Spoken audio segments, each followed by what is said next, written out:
रात के किस्से। मेरा नाम अजय नहीं था, लेकिन लोग मुझे अक्सर इसी नाम से बुला लेते थे, क्योंकि ट्रक वालों के असली नाम सड़क पर कम, किस्सों में ज़्यादा गढ़े जाते हैं। मैं पिछले 14 साल से ट्रक चला रहा हूँ। शुरुआत 2011 में हुई थी, जब मैंने पहली बार अपने चाचा के साथ मालगाड़ी यानी 12 चक्का ट्रेलर ट्रक पर सफ़र किया था। आज 2025 है और इतने सालों में मैंने हज़ारों रातें सड़क पर बिताई हैं, सैकड़ों शहर देखे, अपने हाथ खून से छिले हैं, पुलिस चौकियों पर खड़े खड़े उच्च अधिकारियों के फेर के धक्के खाए हैं, लोन की किस्तें चुकाते चुकाते अपनी नींदें बेची हैं। लेकिन जो घटना 2023 की सर्दियों में मेरे साथ घटी, उसने मुझे अंदर से हिला दिया। ये कोई सुनी सुनाई बात नहीं, ये मेरी जिंदगी का एक ऐसा अध्याय है जिसे मैं चाहकर भी बोल नहीं पाया। दिसंबर 2023 का पहला हफ्ता था। कंपनी ने मुझे एक लंबी ड्यूटी दी थी। महाराष्ट्र के वाड़ी इलाके से झारखंड के जमशेदपुर तक स्टील का भारी कच्चा माल पहुंचाना था। 2 लोहे भरे कंटेनर ट्रेलर पर लदे थे, जिनका कुल वजन 28-30 टन से कम नहीं होगा। ट्रक में ईंधन पूरा भरा था, करीब 380 लीटर डीजल का टैंक। ट्रेलर का नंबर MH31 जैसा कुछ था, लेकिन ट्रक वालों के लिए नंबर मायने नहीं रखते, मायने रखते हैं ton, kilo, brake horse power और रास्ते। साथ में खलासी भी था, मेरा पुराना साथी नूर, उम्र 34 साल, बिहार का रहने वाला। 9 साल से मेरे साथ ट्रक चलाता था। हम दोनों एक दूसरे की आदतें आंख बंद करके जानते थे। कौन कब चाय मांगेगा, कौन कब ब्रेक लेगा, कौन कब थकान छिपाकर भी मुस्कुरा देगा, सब पता होता था। माल लोडिंग शाम 6 बजे तक खत्म हुई। मैंने ट्रक की एयर ब्रेक प्रेशर जांची, 115 PSI तक रखकर clutch plate, gear, transmission, India national highway के नक्शे देखे और GPS चालू किया। हालांकि हम भरोसा दिल से ज़्यादा पुराने रोड साइनों पर करते थे। कंपनी ने सख्त हिदायत दी थी कि डिलीवरी 6 दिनों में होनी चाहिए और माल की सुरक्षा मेरी जिम्मेदारी है। देर से पहुंचने पर रोज़ का पेनल्टी 4000 रुपये और माल चोरी या डैमेज पर नौकरी से सीधे छुट्टी। मैंने प्रेशर में मुस्कुराकर नूर से कहा, चल भाई, गाड़ी बोलता है, संभाल ले रात को। और फिर स्टील भरा दानव ट्रेलर रात की धड़कन बनकर सड़क पर उतर पड़ा।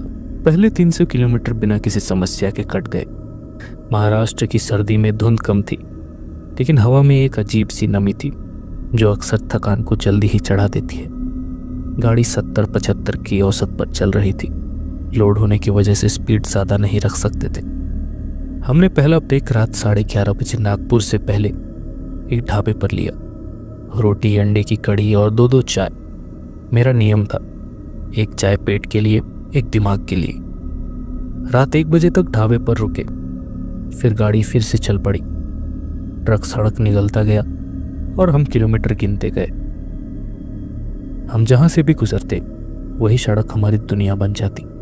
कभी लगता कि हम घरों से दूर चले हैं, कभी लगता कि दुनिया ही हमारे पीछे छोड़ती है। महाराष्ट्र से मध्य प्रदेश, फिर छत्तीसगढ़। रातें बदलती रही, लेकिन पहियों की आवाज़ वही रही, घिसटती, दहाड़ती, भारी, आत्मनिर्भर। अब असल घटना छत्तीसगढ़ बॉर्डर के बाद शुरू हुई। 4 दिन लगातार ड्राइव करने के बाद अब मैं छत्तीसगढ़ रायगढ़ के आगे पार कर चुका था। रात 2:45 का समय था। सर्दी चरम पर थी। तापमान 8 से 9 डिग्री सेल्सियस के आसपास। सड़क एकदम सुनी, हाईवे NH49 जैसा वीरान स्थान। GPS कई बार सिग्नल खो देता था और नेटवर्क के नाम पर सिर्फ 2G की संघर्ष भरी एक लकीर फोन में आती जाती रहती थी। ट्रक में 60 किलोमीटर प्रति घंटा की स्पीड सीमित रखी थी, क्योंकि आगे घाटी वाला एरिया था। रात 3 बजे मैं गाड़ी एक हल्के से घुमाव पर ले गया। अचानक सामने लगभग 40 से 50 मीटर आगे सड़क के किनारे एक व्यक्ति दिख गया। काला कुर्ता, सिर पर गमछा, हाथ में एक झोला। पहली नज़र में वो कोई आदमी लगा, संभवतः सड़क पार करने या वाहन रोकने की कोशिश में होगा।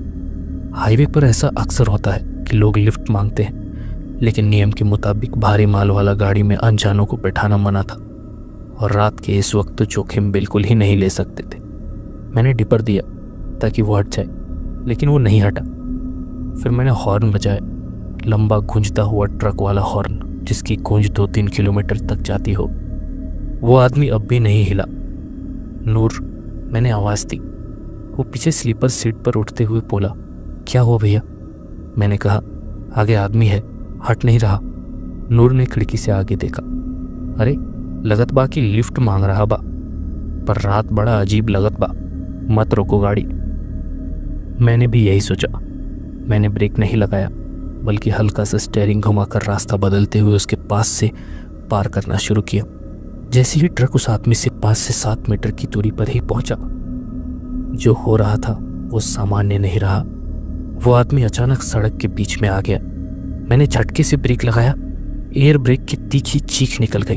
ट्रक का वजन आगे झुका और पहिए 1-2 सेकंड के लिए सड़क पर खिसक गए। ट्रक उसके सामने ठीक 3 मीटर पहले रुक गया। मेरी सांस गले में अटक गई। नूर घबरा कर नीचे कूद गया। भैया बच गई ला। मैं भी ड्राइवर सीट से उतर आया। उस आदमी से सीधे 2-3 मीटर की दूरी पर खड़ा था। भाई मरवाएगा क्या? हट क्यों नहीं रहा था? मैंने तनाव में कहा। वो आदमी धीरे धीरे मेरी तरफ मुड़ा। उसकी आंखें लाल सी चमक रही थी। थकान से, गुस्से से या किसी और वजह से मैं तय नहीं कर पाया। वो बोला, मुझे बस 10 किलोमीटर आगे चंदरपुर मोड़ तक छोड़ दो, मेरा गांव उधर से 2 किलोमीटर अंदर है। उसकी आवाज़ धीमी लेकिन भारी थी, जैसे किसी ने पेट में आवाज़ पकाकर बोली हो।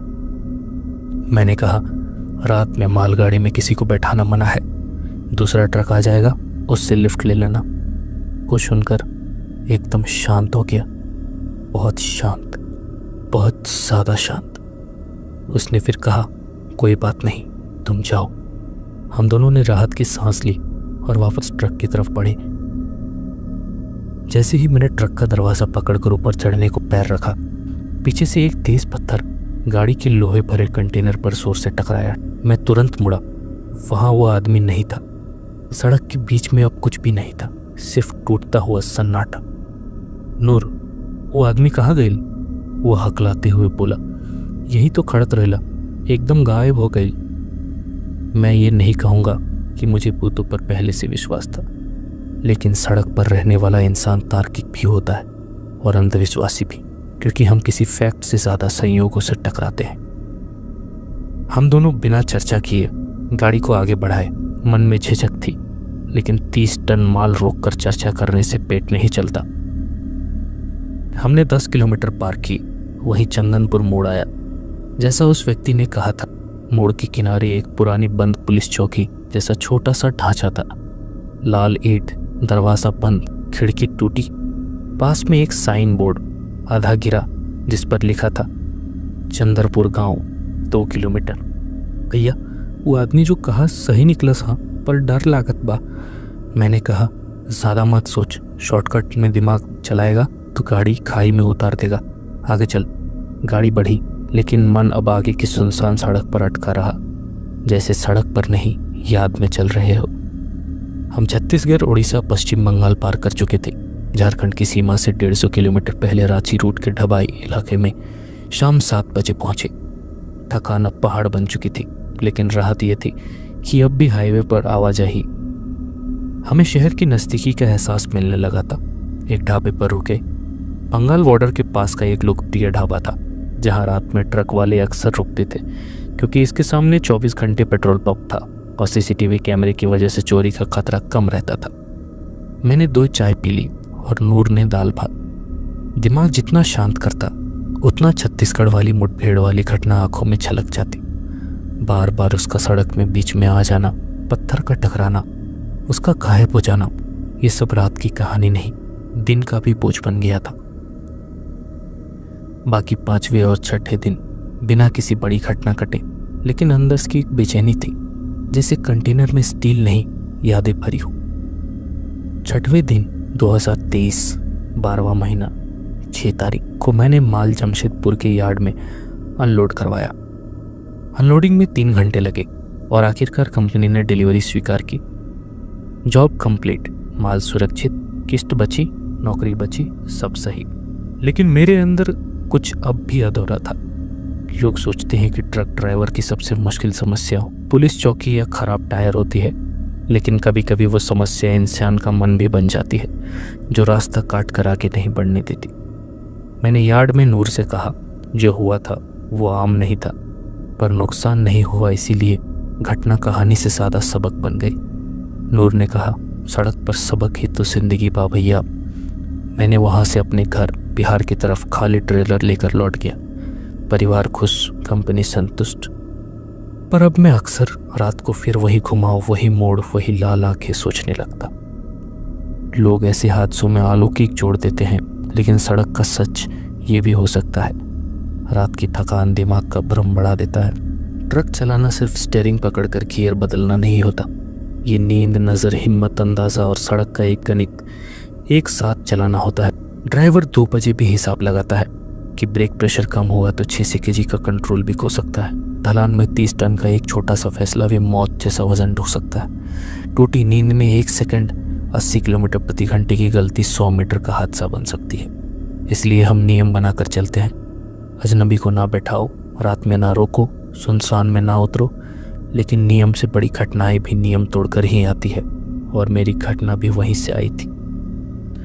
मुझे 2024 में कई ट्रिप्स मिले, रातें भी मिली, लंबे रूट्स भी मिले, लेकिन हर सफ़र में मैं इंसानों को ध्यान से देखने लगा। सड़क पर खड़ा आदमी भी, ढाबे का चाय वाला भी, और अपनी थकान को भी। क्योंकि असली डर तो रात के रास्तों से नहीं, उस वक्त से है जब तुम्हारा दिमाग ना तय कर पाए कि जो तुमने देखा है वो सच था या भ्रम। आज 28 नवंबर 2025 का दिन है। मैं घर पर हूँ, ट्रक बाहर खड़ा है, लेकिन कहानी मन में चलती है। मैं ये इसलिए बता रहा हूँ क्योंकि सड़क पर रहने वाला इंसान सफ़र बांटता है तो बोझ हल्का होता है। जो मेरे साथ हुआ, कम से कम मुझे अब वो समझ आता है कि वो 90% मानसिक भ्रम, 10% संयोग का मिश्रण था, लेकिन उसने मुझे ट्रक ड्राइवर से ज़्यादा सतर्क इंसान बना दिया।